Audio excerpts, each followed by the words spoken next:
जिस स्थान पर संगम है, 3 नदियां मिलती हैं, गंगा, यमुना, सरस्वती। हमारी यही कामना है कि सौहार्द, सद्भावना और सहनशीलता बनी रहे। महाकुंभ के आयोजन में ये पौराणिक है कि बिना बुलाए और अपने आप सब लोग आते हैं। अपनी व्यक्तिगत आस्था है उनकी सबकी। आज हमें भी मौका मिला है। मैं आज महाकुंभ में स्नान कर करके जा रहा हूं। मैंने 11 डुबकी लगाई हैं। सर, योगी जी ने कहा यूपी का बंटवारा नहीं होना चाहिए, क्या कहेंगे आप? देखिए, बंटवारे और नकारात्मक राजनीति के लिए जगह नहीं है। आज कुंभ का तो यही संदेश होना चाहिए, सकारात्मक संदेश होना चाहिए। और आज के दिन यही संकल्प हो कि जब कभी भी हमें याद आए कुंभ, तो हमें सौहार्द, सद्भावना और सहनशीलता हमेशा बनी रहे।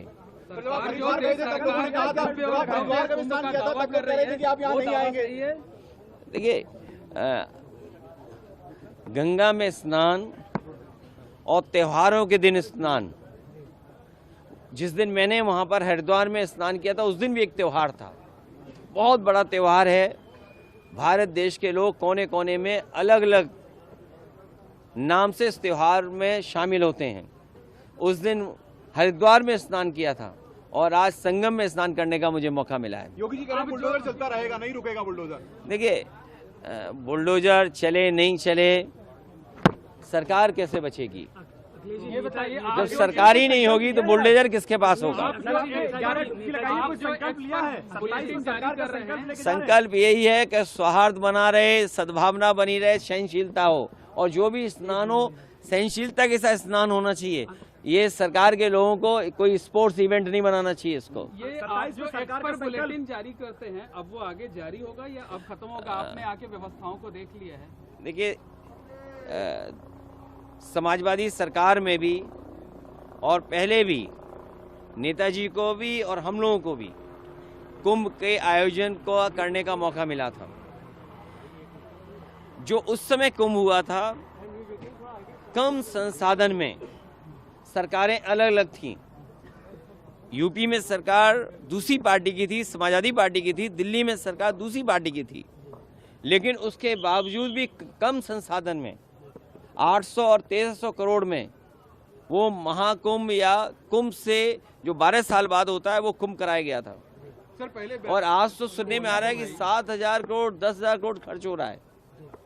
अगर यहाँ लोगों को असुविधा हो रही है चलने के लिए, मैंने खुद अपनी आंखों से देखा है कि बुजुर्ग, जो महिलाएं हैं, जो पुरुष हैं, वो कितनी दूर से चल करके आते हैं। अगर आप कुंभ में इतने 1,000 करोड़ रुपए खर्च कर रहे थे तो कम से कम बुजुर्गों के लिए कोई ऐसी व्यवस्था होती जो बुजुर्गों को ज़्यादा पैदल नहीं चलना पड़ता।